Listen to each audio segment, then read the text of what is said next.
नमस्कार जय हिंद, स्वागत है आपका ओनली न्यूज नेशन में। बड़ी खबर आ रही है रॉबर्ट वाड्रा। रॉबर्ट वाड्रा का नाम आपको सबको पता होगा, प्रियंका गांधी वाड्रा के पति।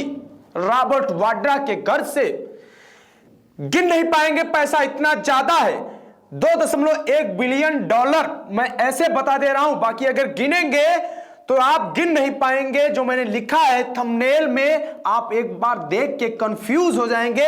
इतना पैसा कहां से आया रॉबर्ट वाड्रा के पास? जब ईडी ने छापा मारा, ईडी पूछताछ की, 2 दिनों से पूछताछ चल रही है। उसके बाद जो ये चीजें सामने निकल कर आई, रॉबर्ट वाड्रा की इतनी संपत्ति 2.1 बिलियन डॉलर में है। ये डॉलर में है, अभी 1 खरब में जाएगा। 1 खरब 53,77,75,हजार रुपए। ये मैंने गिन दिया, 1 खरब 53,77,19,75,000 रुपए। इतना पैसा कहां से आया? इतनी संपत्ति अगर आप रखें, अगर इतनी संपत्ति रखें तो घर भर सकता है, बड़ा घर भर सकता है। इतना पैसा रॉबर्ट वाड्रा, ये उस पार्टी के दामाद हैं, कांग्रेस पार्टी के दामाद हैं, जिनकी मुखिया बार बार बात करती हैं किसानों की बात करती हैं। आज इस वीडियो में भयंकर पिटाई होने वाली है, अंत तक इस वीडियो में बने रहें। कमेंट बॉक्स में अपनी राय जरूर लिखें। ऐसे व्यक्तियों के खिलाफ कमेंट बॉक्स में आपकी राय जरूरी है, और इस वीडियो को ज्यादा से ज्यादा शेयर करें, अंत तक जुड़े रहें। आज रॉबर्ट वाड्रा की पूरी पोल खुलने वाली है, और रोती बिलखती प्रियंका वाड्रा के बारे में भी बताएंगे कि प्रियंका गांधी वाड्रा कैमरा के सामने किस तरीके से नौटंकी करती हैं। और रॉबर्ट वाड्रा अब आरोप लगा रहे हैं कि ये बदले की भावना से ये चीजें हो रही हैं। कौन सी बदले की भावना? 10 साल आप सत्ता में रहे। मनमोहन सिंह के सरकार के दौरान मात्र 10 सालों में एक व्यक्ति जो लखपति भी नहीं था, वो अरबपति खरबपति हो जाता है। उसके पास डॉलर्स में पैसे हो जाते हैं, विदेशों में होटल है, रियल एस्टेट के बिजनेस है, एयरक्राफ्ट जैसे कई बिजनेस शामिल हैं। रियल एस्टेट के सेक्टर में भारत में बड़ी कंपनी डेवलप में रॉबर्ट वाड्रा की पार्टनरशिप है। ये पैसा, इतना पैसे के बावजूद सरकार को टैक्स कितना दे रहे हैं, यह मायने रखता है। और इतनी बेनामी संपत्ति कहां से आई? बेनामी संपत्ति की बात करें, ऐसी संपत्ति जिसका कोई लेखा जोखा नहीं है, यानी सरकार को पता भी नहीं है कि संपत्ति आई कहां से है। यह है रॉबर्ट वाड्रा की संपत्ति। अब इनके ऊपर इलेक्शन का ईडी ने छापा मारा है। ईडी के छापा मारने के बाद अब ये आरोप लगा रहे हैं सरकार के ऊपर। हर बार यही चीज होता है, जब ये फंसते हैं तो सरकार को घेरे में खड़ा करने लगते हैं, और कटघरे में खड़ा करने के बावजूद प्रियंका गांधी वाड्रा, सोनिया गांधी, राहुल गांधी झूठे आंसू बहाते हैं। और रॉबर्ट वाड्रा तो झूठे आंसू बहाते हैं। रॉबर्ट वाड्रा कोई पॉलिटिकल आदमी नहीं है, लेकिन सबसे बड़ी समस्या यह है कि रॉबर्ट वाड्रा के 2 संतान भी हैं। हो सकता है आने वाले समय में कांग्रेस परिवार के अध्यक्ष भी बने, क्योंकि इस परिवार में जो एक क्रम चला आ रहा है कि इस परिवार में बेटा बेटे से नाती पोता सब पार्टी के अध्यक्ष बनेंगे, वही देश के प्रधानमंत्री बनेंगे। शायद हमने लोकतंत्र तो 1945 में स्थापित कर दिया, लेकिन इस देश में राजतंत्र की व्यवस्था अभी तक नहीं हटा पाए हैं, और ऐसे व्यक्तियों को इस देश में लोग आज भी स्वीकार कर रहे हैं। यह आश्चर्य की बात है। एक परिवार को मैं चमचे शब्द का प्रयोग करूंगा उन सभी को जो अब भी राहुल गांधी को अपना नेता मानते हैं। अरे राहुल गांधी क्या है राहुल गांधी? क्या काम किया इस देश के लिए? आप बताइए राहुल गांधी ने इस देश के लिए क्या किया है? कोई भी अनुभव नहीं। बिना अनुभव का एक नेता मात्र गांधी परिवार से जुड़ी होने के कारण अमेठी से सांसद बनता है, अमेठी में कोई काम न करवाने पाने के कारण हार जाता है, वायनाड से सांसद बन जाता है। वहां भी क्यों? सोनिया गांधी के बेटे हैं इसलिए सांसद बन जाओ। इंदिरा गांधी के चेहरे से प्रियंका गांधी वाड्रा का चेहरा मिलता है, नाक मिलता है, बाल मिलता है, इसलिए प्रियंका गांधी वाड्रा इंदिरा गांधी बन जाएंगी। ये कौन सी राजनीति है, कौन सी पॉलिटिक्स हो रही है इस देश में? ये देश कैसे विकास करेगा? इसीलिए कुछ लोग हमको गोदी मीडिया बोल देते हैं। जब हम बात करते हैं नरेंद्र मोदी की, तो हम बात करेंगे लोकतंत्र की, और लोकतंत्र की व्यवस्था यही है कि हम राजघराने परिवार को क्यों समर्थन दें, और समर्थन देंगे ऐसी स्थिति में जब उनकी स्वच्छ छवि होगी। लेकिन कि वही राजघराना है ना जिसने रॉबर्ट वाड्रा को बनाया, रॉबर्ट वाड्रा से कोई खुन्नस नहीं है। खुन्नस इस बात से है कि रॉबर्ट वाड्रा गांधी परिवार के दामाद हैं और दामाद होते हुए भी इस तरीके से भ्रष्टाचार करते हैं, अपनी प्रॉपर्टी का कोई भी लेखा जोखा सरकार को नहीं देते हैं, इनकम टैक्स बचाते हैं, ब्लैक मनी विदेशों में जमा करते हैं। यह पैसा आप गिन के थक जाएंगे। और 2G स्कैम में नाम भी आया है। रियल एस्टेट, इन कारोबारियों की किसकी किसकी हिस्सेदारी है कारोबार में? रॉबर्ट वाड्रा की पहले यह बता दूं, real estate, jewellery export, hotel, aviation के अलावा वाड्रा स्काई लाइट हॉस्पिटैलिटी के मालिक हैं। इस कंपनी में उनकी मां उनकी पार्टनर हैं। वहीं रियल एस्टेट में डीएलएफ के अलावा वाड्रा के पास यूनिटेक से भी 20% हिस्सेदारी है। देश के चर्चित 2G स्कैम, 2G स्कैम का नाम आपने सुना होगा। 2G स्कैम में भी यूनिटेक का नाम आ चुका है, यानी 2G स्कैम में रॉबर्ट वाड्रा शामिल थे। जाहिर सी बात है, दामाद हैं, राजघराने के दामाद हैं, प्रियंका गांधी के पति हैं और सोनिया गांधी के दामाद हैं, राहुल गांधी के जीजा जी हैं, तो जाहिर सी बात है इनको घोटाला करने का हक है। और इस देश के कुछ चमचों ने उनको घोटाला करने का अधिकार दिया है, इसलिए वो घोटाला कर रहे हैं। होटल कारोबार में जाल फैला है।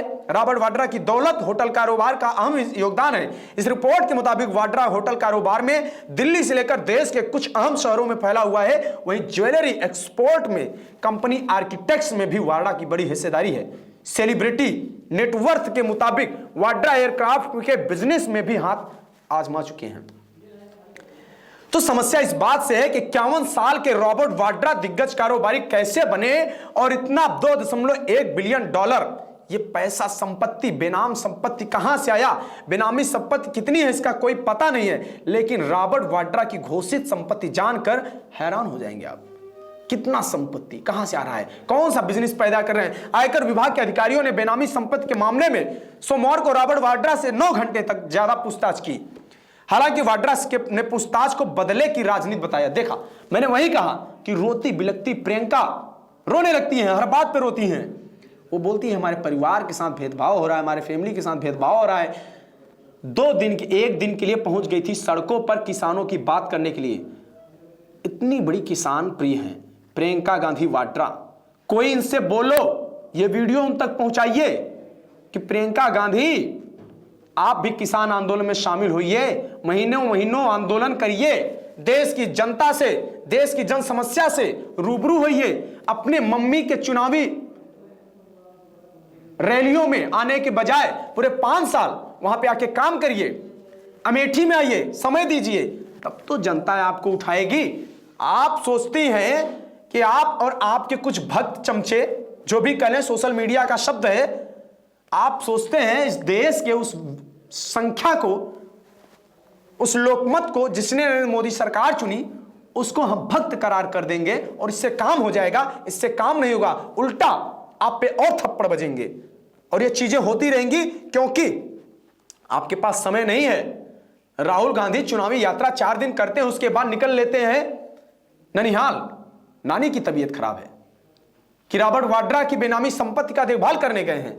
कोई राहुल गांधी से प्रश्न पूछे कि राहुल गांधी जी, ये बार बार जो आप पिकनिक करने निकल लेते हैं देश छोड़ के, राहुल गांधी साहब, ये राजनीति है, यहां पे फुल टाइम देना पड़ता है। आप एक पार्टी के राष्ट्रीय मुखिया हैं, इनके वैसे मुखिया भी नहीं रहे हैं, पार्टी के लोग। प्रियंका गांधी खुद बोल रही हैं कि राहुल गांधी कौन है?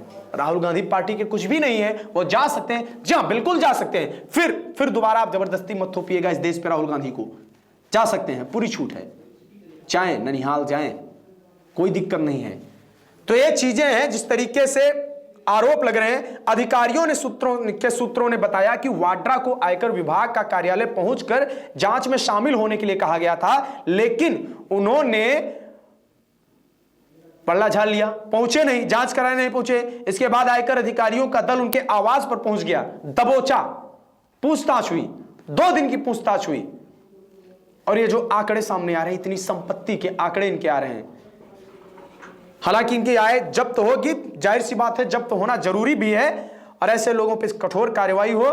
फिलहाल कमेंट बॉक्स में आप अपनी राय देते रहिए और वीडियो को ज्यादा से ज्यादा शेयर करें, लाइक करें और ऐसे व्यक्ति के खिलाफ आप अपनी आवाज मजबूत जरूर करिए, क्योंकि जरूरत है अब अंधभक्ति या चमचेगिरी की नहीं, तथ्यों पे बात करने की और ऐसे लोगों की बहिष्कार करने की जो लोग इस देश को लूट रहे हैं, गरीबी के नाम पे गरीबों को खा रहे हैं और गरीबों का फर्जी देखभाल की नौटंकी कर रहे हैं। ऐसे लोग जिनकी सरकारें रही हैं, जिनकी सरकारों में अगर 1 रुपए भेजा जाता था तो 50 पैसे नहीं 54 रुपए नहीं पहुंचते थे जनता के पास। आज जनता के अकाउंट में सीधे डायरेक्ट पैसा पहुंच रहा है। तो आज उस सरकार के ऊपर आरोप लगाने का कोई मुद्दा नहीं बचा है। तो ये अलगाववादियों के साथ जाके खड़े हो जाते हैं और ऐसे लोगों के साथ जाके खड़े हो जाते हैं जो लोग इस देश को तोड़ने काम करते हैं, जो लोग इस देश का विरोध करते हैं। ऐसे लोगों का विरोध करना जरूरी है। मैं ओनली न्यू नेशन किसी पार्टी की बात नहीं करता है, हम जनता की बात करते हैं। हम आपकी बात कर रहे हैं, आपकी बात यहां पे रख रहे हैं। ऐसे लोग चाहे वो किसी भी पार्टी के हों, अगर भ्रष्टाचारी हैं और भ्रष्टाचारियों को जो सहमति देता है, जो संरक्षण देता है, सबका एक सिरे से बहिष्कार होना चाहिए और जरूरी है। जुड़े रहिए ओनली न्यू नेशन के साथ। कमेंट बॉक्स में अपनी राय देते रहिए। वीडियो को ज्यादा से ज्यादा शेयर करें। धन्यवाद। बीजेपी राज्यसभा सांसद डॉक्टर अशोक वाजपेयी ने द न्यूज ओशियन से क्या कहा किसान बिल को लेकर, जल्द देखिए द न्यूज ओशियन के डिजिटल प्लेटफॉर्म पर और पूरा साक्षात्कार पढ़िए द न्यूज ओशियन मैगजीन में। कृषि सुधार बिल वापस ले सरकार, आप क्या कहेंगे इस पर? नहीं, कोई आवश्यकता नहीं है इन बिलों को वापस लेने की। एमएसपी नहीं मिलेगी। हमारा मनसा स्पष्ट है कि एमएसपी कभी भी बंद नहीं होगी। मैं तथाकथित कहूंगा, असल में पत्रकार नहीं कहूंगा और मैं नाम भी नहीं लेना चाहता हूं। बहुत सारे पत्रकार विभिन्न राजनीतिक दलों या विचारधारा से जुड़े होने के कारण प्राइवेट मंडियों पर टैक्स नहीं लगेगा। देखिए, प्राइवेट मंडियों में कोई रजिस्ट्रेशन की आवश्यकता नहीं है। अडानी और अंबानी को नरेंद्र मोदी सरकार फेवर कर रही है और चंद लोग वहां बैठ करके देश के किसानों का प्रतिनिधित्व कर रहे हैं। ये नरेंद्र मोदी का विरोध करते करते देशद्रोह कर जाते हैं, पता नहीं चलता। जो गुपकार ग्रुप है वो कहता है कि चाइना का सहयोग लेकर के हम यहाँ पर 370 वापस लाएंगे।